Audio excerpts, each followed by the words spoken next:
Bienvenidos a mi canal Cerebro, Salud y Bienestar. Soy Rodrigo Izaza, neurólogo clínico. Hoy vamos a hablar de algo que a la gente la pone a pensar. ¿Qué sucede en esos momentos críticos cuando nos aproximamos a la muerte? Ese tipo de eventos que han sido mencionados en la literatura médica, en la literatura fantástica, en películas, de unos estados especiales en donde la persona regresa de un evento cercano a la muerte, y así se llaman, los eventos cercanos a la muerte. Desde luego, nadie se ha muerto para venir a decir qué sucede o qué no sucede, y por eso algunas personas les llaman eventos cercanos a la muerte, pero que no hacen parte de la muerte. ¿Por qué no hacen parte de la muerte? Porque muchas de las personas, la mayoría de ellas, para poder contar lo que pasó, tienen que haber regresado a la vida. Y desde luego que hay una serie de acontecimientos clínicos, neurológicos, conocidos por la medicina desde hace mucho tiempo, en donde la persona tiene un relacionamiento después de un evento severo que lo puso en peligro. Uno puede perder el conocimiento por una convulsión, eh, aún durante los periodos de sueño estamos inconscientes. Y por eso a la muerte se le llama el sueño eterno. Existen también episodios llamados síncopes o episodios sincopales, donde la persona sufre un desmayo por cualquier motivo, bien sea por un problema, una arritmia cardíaca, una bajada de presión, o por consumo de medicamentos que hacen que estos procesos ocurran con mayor facilidad.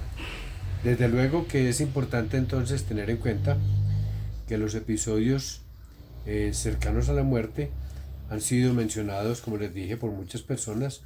Una de ellas fue la psiquiatra Elizabeth Kübler-Ross, quien fue una persona que trabajó mucho, eh, no solamente con personas psiquiátricas, sino también con enfermos terminales. Fue una gran estudiosa de estos acontecimientos y sacó muchos libros, algunos con los relatos de las personas. Hay estudios serios que muestran que durante esos eventos cercanos a la muerte, la persona pierde el conocimiento parcialmente, puede inclusive asistir a lo que le están haciendo, bien sea en una cirugía, saber qué pasó en cuidado intensivo con el paciente que estaba al lado de la cama de él. Y esto ha generado una serie de comentarios desde el punto de vista espiritual, esotérico. Todas las religiones han tenido conceptualizaciones de otra vida.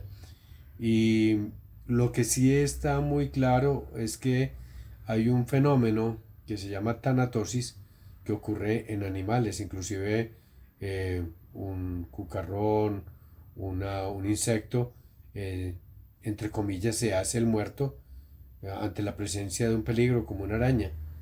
Ustedes han visto, por ejemplo, las cucarachas eh, quedan boca arriba, patas arriba y parecen muertas.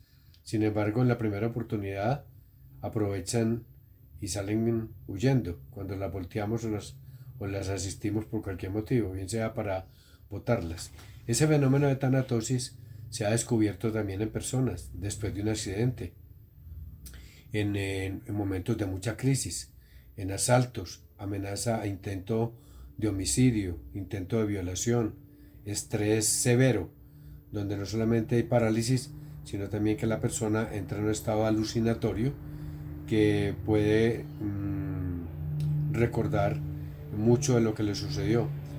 Todos estos eventos cercanos a la muerte tienen fenómenos de mucha fantasía, porque la gente puede tener alucinaciones durante esos periodos, así también como contacto con la realidad. El cerebro tiene la capacidad de llenar los vacíos de memoria con acontecimientos de la misma memoria.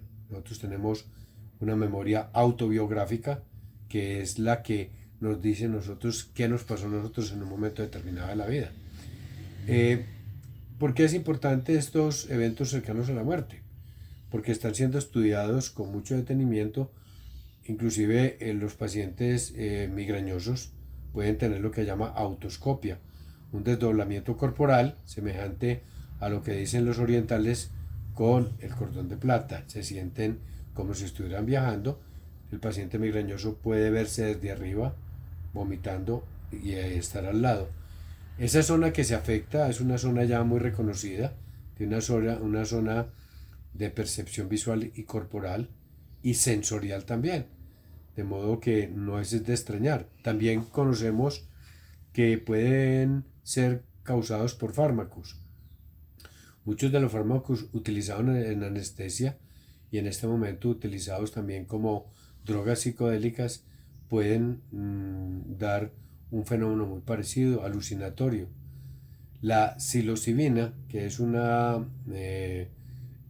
droga sacada de las selvas suramericanas, producen estados fantasmagóricos de despersonalización, y lo mismo con el yagué, que se utiliza para rituales esotéricos de todo tipo, con un componente espiritual de revivir la historia de la vida en un momento crítico y con cambios trascendentales después de los eventos. En matanzas como las de Srebrenica, se documentaron también personas que fueron puestas para fusilar al lado de personas que murieron durante el evento, y ellos, sin haber sufrido un solo rasguño, estuvieron en una postura de muerte sin haber tenido ningún rasguño, y después de que pasó el peligro recuperar completamente el conocimiento sin haberlo perdido, porque lo único que pierden es la capacidad de movilización, y se conoce como el reflejo de tanatosis. O sea que la tanatosis también es un fenómeno clínico. De hecho, algunas alteraciones de sueño, las parálisis de sueño, las parálisis del despertar, son una actividad eléctrica anormal súbita, donde la persona, sin perder el conocimiento, está completamente inmóvil. O sea que podemos abstraernos de todo lo que ustedes quieran, porque los pensamientos religiosos son respetables, los pensamientos esotéricos también, pero le quiero dar también un significado científico a que los elementos cercanos a la muerte son muy importantes, pero también desmitificarlos un poco, porque parece que el acercamiento a la muerte con las alucinaciones de ver el túnel, que es simplemente una disminución de flujo sanguíneo cerebral que va cerrando la oxigenación a nivel de la corteza occipital, que es la corteza visual, y percibimos el túnel. Los oftalmólogos conocen muy bien la visión tubular que presentan algunas personas con lesiones vasculares cerebrales, de modo que no nos extraña ese paso por el túnel y la función de luz al fondo, porque es lo único que queda, una visión de luz cuando el resto del cerebro está con una circulación por falta de riego sanguíneo.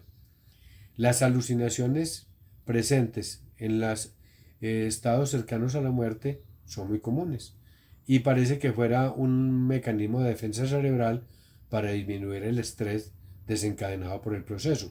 No todos los elementos cercanos a la muerte llevan a la muerte, ni tampoco todos los elementos de las personas que relatan se han muerto. Entonces, tener en cuenta que todos esos episodios son interesantes e importantes, pero que la ciencia tiene al menos una gran parte para explicar lo que nos sucede.